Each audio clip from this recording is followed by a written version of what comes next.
Selamat pagi Bapak Ibu dan saudara-saudaraku, apa kabar pagi ini? Harapan dan doa saya kita semua sudah bangun dengan sehat, penuh sukacita dan damai sejahtera dalam anugerah Tuhan kita Yesus Kristus. Pagi ini bacaan kita dari Amsal pasal 11 ayat 24-28. Semoga menjadi kekuatan kita dan panduan kita untuk berjalan di hari ini. Amsal pasal 11 ayat 24-28.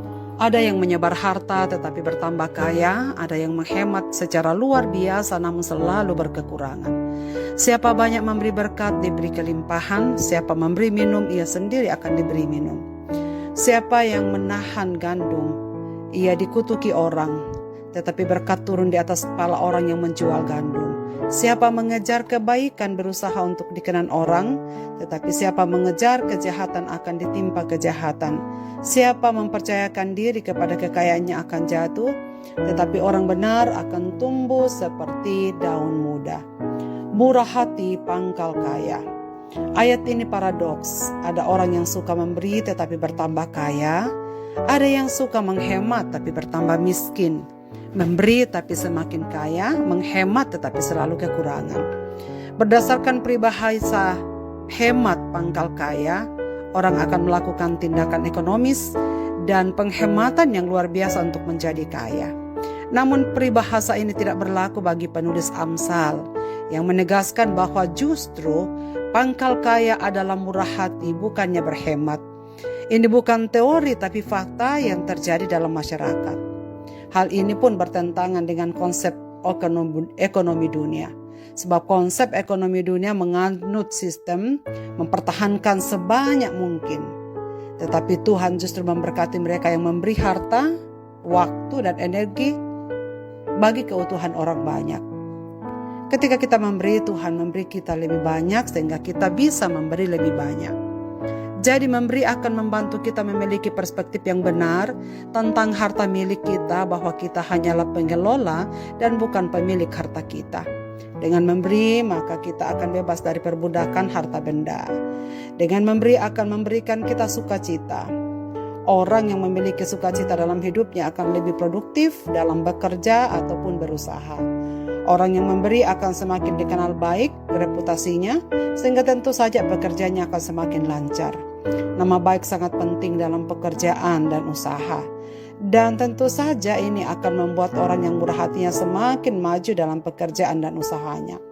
Tetapi tentu saja bahwa berkat-berkat orang yang murah hatinya diberikan langsung oleh Tuhan. Dia memberkati tangan yang memberi, sehingga membuatnya menjadi tangan yang selalu memperoleh. Berilah dan kamu akan diberi. Ada banyak orang kaya yang jatuh miskin karena ditipu, karena harta saham anjlok, karena COVID-19, dan berbagai tragedi yang mengakibatkan segala harta benda kepunyaan mereka menjadi ludes. Tetapi pernahkah saudara mendengar orang yang kaya jatuh miskin karena dia murah hati? Bagaimana dengan orang yang pelit, yang menyimpan untuk dirinya sendiri, tidak membantu orang miskin, bahkan untuk hidupnya dan untuk keluarganya pun sendiri? Dia sangat hemat luar biasa. Hal itu membuatnya selalu kekurangan dan bahkan mengarah kepada kemiskinan. Ya, jelas, karena dia selalu merasa hidup kurang. Dia selalu tidak pernah merasa cukup. Hidupnya tak pernah puas dengan apa yang dia miliki. Sehingga ia berkeinginan untuk meraup sebanyak mungkin. Tetapi seberapapun yang didapatkan selalu akan merasa kurang. Sebab seperti itu akan menghancurkan nama baik orang tersebut dan membuat mereka kehilangan banyak berkat Allah. Walaupun manusia selalu menyimpan apa yang mereka miliki, tetapi jika Allah menghancurkan dan merusaknya, maka tidak akan ada yang tersisa.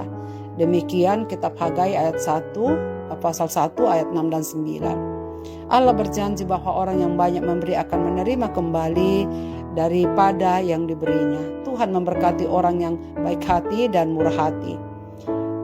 Apakah itu pemberian uang atau diri sendiri atau tenaga atau apapun yang kita bisa persembahkan bagi orang lain.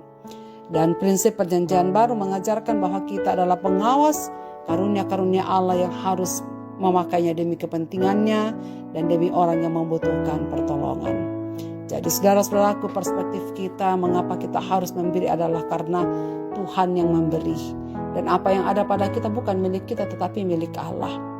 Dan ternyata Allah memberikan semuanya, dititipkan dan dipercayakan kepada kita supaya kita bisa belajar untuk mengulurkan tangan orang lain. Karena dengan mengulurkan tangan bagi orang lain, Tuhan akan memberikan apa yang kita perlukan dalam hidup ini. Sehingga hidup kita tidak akan pernah kekurangan. Terima kasih karena anugerah Tuhan yang kita dengarkan pagi ini yang membuat kita dapat memaknai kehidupan yang lebih baru. Marilah kita berdoa. Bapa di sorga, Bapa di dalam nama Tuhan Yesus Kristus, terima kasih banyak untuk firman-Mu pada pagi ini yang mengingatkan kami supaya kami belajar untuk memberi daripada menerima. Tuhan, terima kasih banyak karena kami tahu bahwa ketika kami mengulurkan tangan kami bagi orang lain, sesungguhnya Allah sendirilah yang bekerja untuk memberkati setiap orang-orang di sekitar kami. Terima kasih untuk janji berkat-Mu, bahwa ketika kami belajar untuk hidup dalam kemurahan hati, Tuhan juga akan selalu mencukupkan dan memberikan apa yang kami perlukan dalam hidup ini supaya kami semakin banyak bisa memberi dan berbagi kepada orang lain. Ampuni kami ya Tuhan, karena kadang-kadang kami keliru melihat bahwa apa yang ada pada kami ini adalah milik kami. Dan biarlah firman-Mu pagi ini bahwa Tuhanlah yang memberikan dan berkat Tuhanlah yang membuatnya kami dapat memiliki semuanya. Terima kasih Tuhan untuk firman-Mu.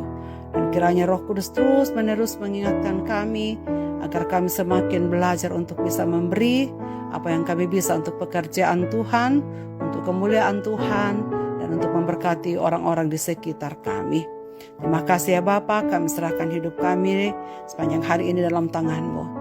Berkatilah kami semua, berkati anggota keluarga kami dalam aktivitasnya, berkati anak-anak kami dalam pendidikan, dalam perjuangan, dalam pekerjaan, dan umat-umat-Mu yang sedang menderita karena berbagai penyakit. Tuhan sendiri akan menghibur, menguatkan, dan menyembuhkan mereka.